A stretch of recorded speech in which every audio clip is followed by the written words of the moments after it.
Oh. Yeah, it's like when my nose broke, it didn't hurt that bad. Even like when I fought Lawazo and I broke my hand, it didn't hurt when I broke my hand, but I knew my hand was broken. And I went back to my corner and I said, yeah, I broke my left hand. I could tell, I could feel the bone just, chipping itself back and forth over like rubbing every time I threw a punch and everything. Oh. But it wasn't that I was in great pain. But, as soon as I got back to the locker room, oh, my God. It was over. And yeah. It was just perfect. The worst part about my nose break was when I went back to the locker room and the doctor had to reset my nose. Oh my God! It makes my face hurt. Dude, well, the worst part is like I'm one of those guys. I asked the doctor. I said, "Is this going to hurt?" And all the doctor has to say to me is like, "Yeah, bro, this is going to hurt bad. Like, for real. This is probably going to be the worst thing that's happened to you tonight." So all you got to say is, listen, Rich, I'm like, okay, this is going to hurt. Just give me a second. Let me prep for this because I know it's going to hurt. Then he's like, no, it's not going to hurt that bad. And then he straightened my nose out, and it hurt like the dickens, man. And I wanted to sit up and hit him. So if he would have said, okay, listen, boss, you need to hold on because this is going to really, So then you can kind of prep yourself up and say, okay, hold on, let me get my shit together here. But I just don't like being lied to. So meanwhile, he just tells you what, no big deal, no bubbles. Triple right you. Meanwhile, Rich probably almost shits his pants with pain, and he wants to, and his normal reaction is to blast the guy in the face. I love it. You know what? Speaking of, like after you have a pretty brutal fight or whatever, where you're hurting kind of bad, you ever get hopped up on the pain pills, or what goes on there? I mean, how do you recover? No, I don't. I just deal with it. I'll tell you what. After the Henderson fight is a good example. That fight, first of all, my eye was killing me because when he poked me in the eye, I don't know if you guys have you been to my website to see the picture of my eyeball? No, no. Oh man, I don't know if you're online. Yeah, we are. Right? Yeah, we are. What is it, boss? Tell us. Go to richfranklin.com, right. and I think it pulls up right away. Hold on, Rich Franklin. Look at us all scrambling like it's porn. Yeah, you think we're looking at Triple X porn? Like, man, let's go. We got Rich Franklin in a double penetration thing.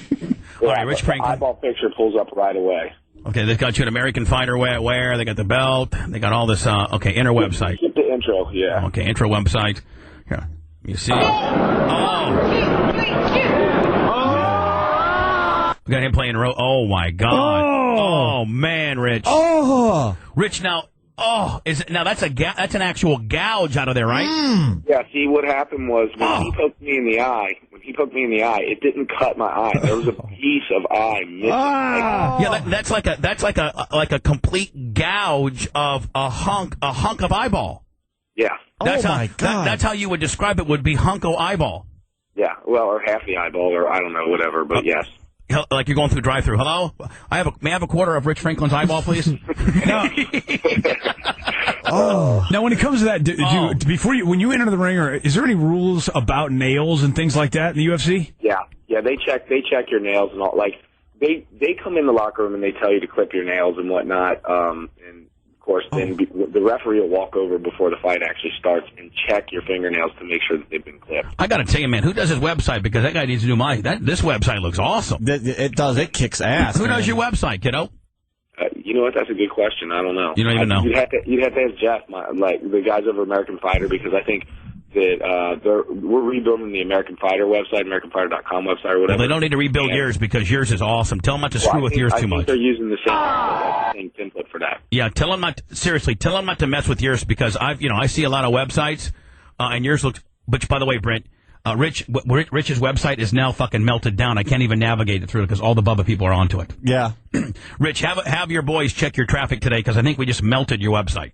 All righty, I'll let them know. Yeah, it's locked up. Well, I hope the viewers are enjoying the picture of that eyeball. That's probably like one of the best pictures I've ever seen on a website. Really. Oh my God!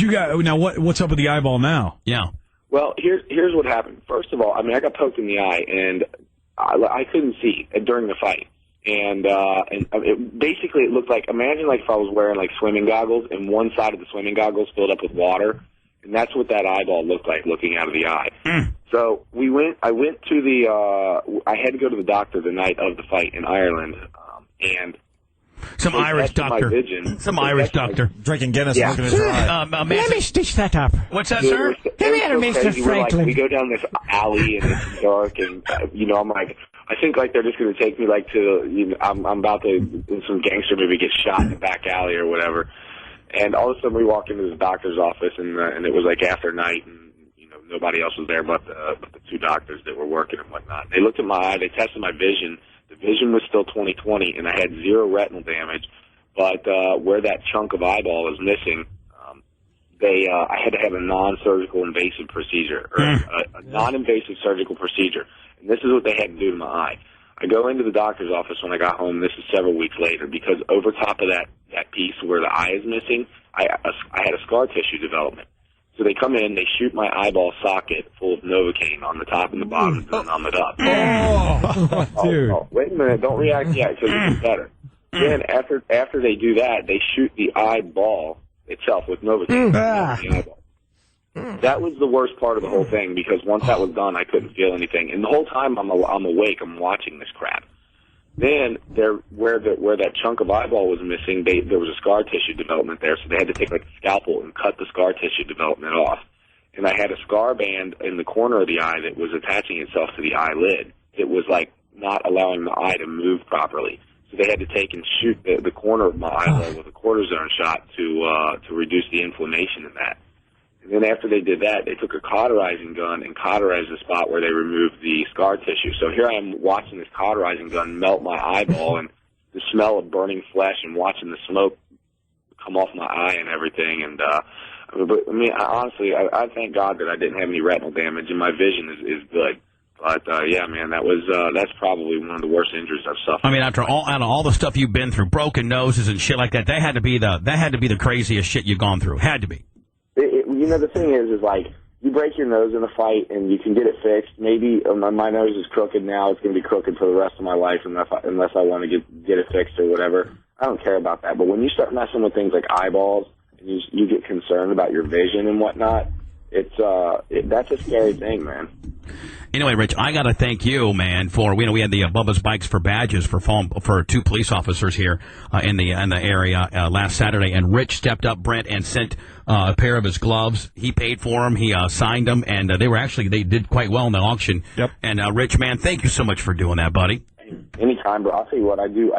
I got a friend here that I do all that stuff here at home all the time, for police, fundraisers for the police and stuff like that. So whenever you guys need that kind of stuff, you let me know, man. Now, Rich, do you ever go back to your high school that you taught at and like do a seminar or talk to the kids, or because you've done really well. I mean, the school and everybody's got to be proud of you.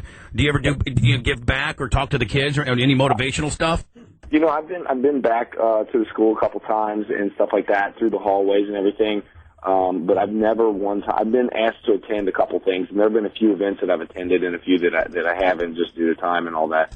But I've never, I've always pictured myself at some point in time, like going back to that school and doing the whole like kind of motivational speech or death drug speech or whatever, like in the auditorium where the whole school is sitting there. Yep. And I haven't done that yet, and I'm sure that at some point in time it's going to come. When you went back to the school, did you go back, to be like, hey, fuck you guys, Of course. No. You're still here and I'm not. I've been back there several times. I visit some of the teachers I've worked with.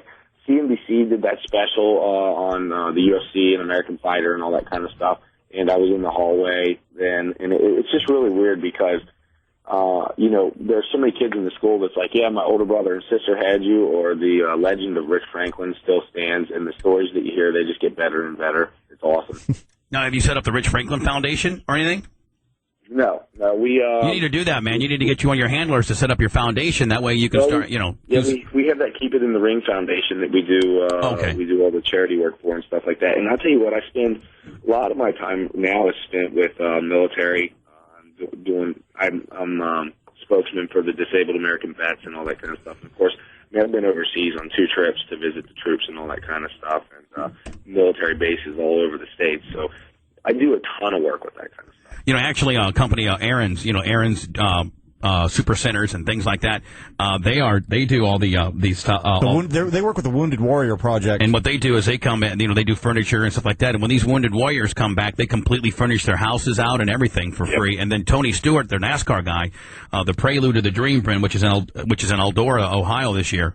Last year, all the money went to the Victory Junction petty deal. This year, it's going to the Wounded Warriors. Oh, that's great, for all the military guys. So yeah, that's a great